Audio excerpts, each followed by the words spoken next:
കുളിപ്പിക്കുന്ന സമയത്തോ മറ്റോ നഖം കൊണ്ട് നുള്ളിയ പാട് പട്ടക്സിൽ ശ്രദ്ധയപ്പെട്ടതിനെ തുടർന്നാണ് ഇക്കാര്യം സംബന്ധിച്ച് പരിശോധന നടത്താൻ വേണ്ടി തീരുമാനം. Hello, welcome back. പുതിയൊരു വീഡിയോയിലേക്ക് എല്ലാവർക്കും സ്വാഗതം.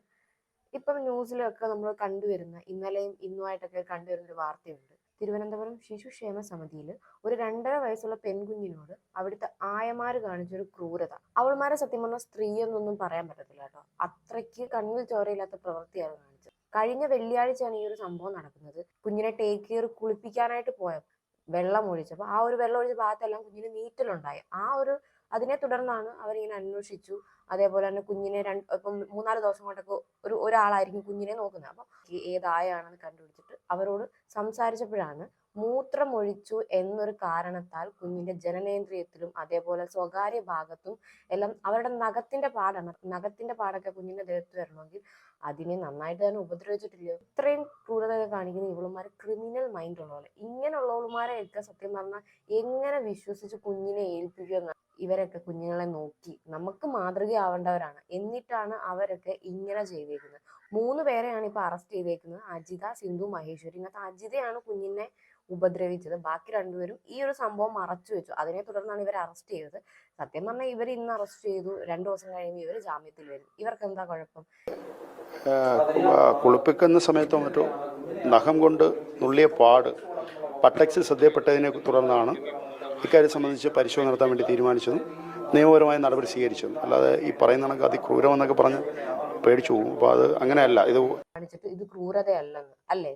ഇതിനകത്ത് അയാൾ പറയുന്ന ഒരു കാര്യമുണ്ട്. എന്താണ്? ഇത്രയും ക്രൂരതയൊന്നും ചെയ്തിട്ടില്ലെങ്കിൽ ഇത്രയും സംസാരിക്കുന്ന ഇത്രയും വാർത്ത കൊണ്ടുവരാൻ വേണ്ടി ഇത്രയും ക്രൂരതയൊന്നും ചെയ്തിട്ടില്ല, ചെറുതെന്തോ ചെയ്തിട്ടുള്ളെന്ന്.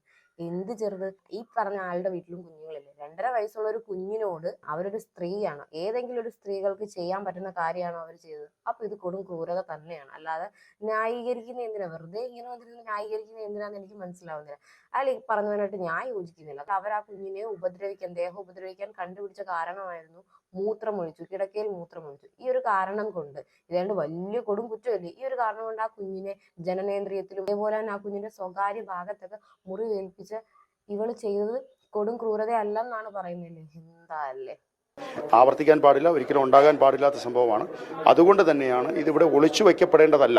ഇവിടെ ഒളിച്ചു വയ്ക്കപ്പെടേണ്ടതോ മറച്ചു വയ്ക്കപ്പെടേണ്ടതോ അല്ല എന്ന സമിതിയുടെ ശക്തമായ നിലപാട്. ആ നിലപാടിന്റെ അടിസ്ഥാനത്തിലാണ് വളരെ കൃത്യമായ നടപടിയിലേക്ക്. ഈ ഒരു സംഭവവുമായി ബന്ധപ്പെട്ട് താൽക്കാലിക ജീവനക്കാരായ 7 പേരെയാണ് ശിശുക്ഷേമ വകുപ്പിൽ നിന്ന് പിരിച്ചുവിട്ടിരിക്കുന്നത്. 3 പേരാണ് ഒരാള് ഈ ഒരു തെറ്റു ചെയ്തു, അത് മറച്ചു വെച്ചുകൊണ്ട് 2 പേര് നിന്ന് ആ ഒരു സമയത്തിലുണ്ടായിരുന്ന എല്ലാ ആയമാരെയും പിരിച്ചുവിട്ടു.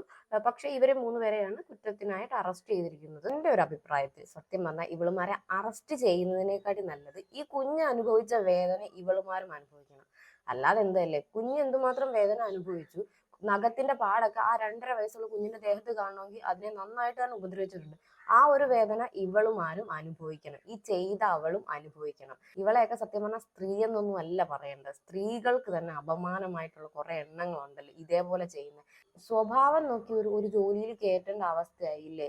എന്ത് വിശ്വസിച്ച് ഇങ്ങനെയുള്ള സ്ഥാപനത്തിൽ ഒരാൾക്ക് ജോലി കൊടുക്കും? ഈ പ്രവർത്തികളല്ലേ ചെയ്യുന്നത്? ഒരിക്കലും ഇവളുമാര് രക്ഷപ്പെടല്. അത്രേ ഉള്ളൂ എനിക്ക് പറയാൻ. കാരണം ശിക്ഷിക്കപ്പെടണം. ഇതേപോലെ ഇനി ആർക്കും ചെയ്യാൻ തോന്നില്ല. ആ രീതിയിലുള്ള, കാരണം പേടിക്കണം.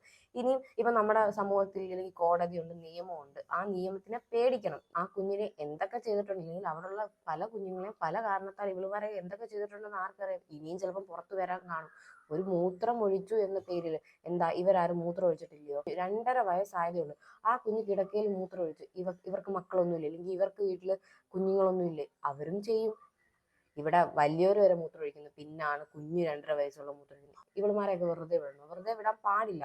ഇന്ന് അറസ്റ്റ് ചെയ്തിട്ട് നാളെ വെറുതെ വിടും. അവളുമാര് ജാമ്യത്തിലെടുത്ത് പൊടിയും തട്ടിപ്പോ. പക്ഷെ അങ്ങനല്ല വേണ്ട. ഇനി ഇങ്ങനെ ചെയ്യാൻ മുതിരുന്നവർ കോടതിയെ നിയമത്തിനെയും തന്നെ പേടിക്കണം. അല്ലാണ്ട് ഇന്ന് അറസ്റ്റ് ചെയ്തിട്ട് നാളെ ജാമ്യം കൊടുത്തു വിട്ടാൽ ആരും പേടിക്കത്തില്ല. ഇനി ഇതേപോലെ കുറ്റകൃത്യങ്ങൾ നമ്മുടെ നാട്ടിൽ നടക്കും. കുഞ്ഞുങ്ങളോടായാലും വലിയവരോടായാലും ഇങ്ങനെയുള്ള കുറ്റകൃത്യങ്ങൾ നടന്നുകൊണ്ടേയിരിക്കും. അതുകൊണ്ട് ഇവളുമാര് നിയമത്തിനെയും കോടതിയൊക്കെ പേടിക്കണം. ആ രീതിയിലുള്ള ശിക്ഷ തന്നെ കൊടുക്കണം. സത്യം പറഞ്ഞാൽ ഇങ്ങനെയുള്ളവളുമാര് കാരണം സത്യസന്ധമായിട്ട് ജോലി ചെയ്യുന്നില്ലെങ്കിൽ ആത്മാർത്ഥമായിട്ട് സ്വന്തം കുഞ്ഞുങ്ങളെ പോലെ നോക്കുന്ന എത്രയോ ആയമാരെ നമ്മൾ കണ്ടു. ഇങ്ങനെയുള്ളവളുമാർ ഓരോ കാര്യങ്ങൾ ചെയ്തു വെക്കും. മറ്റുള്ളവർക്ക് കൂടെ അതൊരു പേരുദോഷം കേൾപ്പിക്കാൻ വേണ്ടി മാത്രമാണ്. സ്വന്തം കുഞ്ഞുങ്ങളെ പോലെ നോക്കുന്ന എത്രയോ പേരെ നമ്മൾ കണ്ടിട്ടുണ്ട്. ഇവള് വിചാരിച്ചതായിരിക്കും അവളുടെ കുഞ്ഞല്ലല്ലോ, അല്ലെങ്കിൽ അവൾക്ക് വേണ്ടപ്പെട്ടതല്ലല്ലോ, ആ രീതിയിലായിരിക്കും അവള് ചെയ്തത്. അപ്പൊ ഇന്നത്തെ വീഡിയോ ഇത്രയേ ഉള്ളൂ. വീഡിയോ ഇഷ്ടപ്പെടുകയാണെങ്കിൽ ലൈക്ക് ചെയ്യണം, സബ്സ്ക്രൈബ് ചെയ്യണം.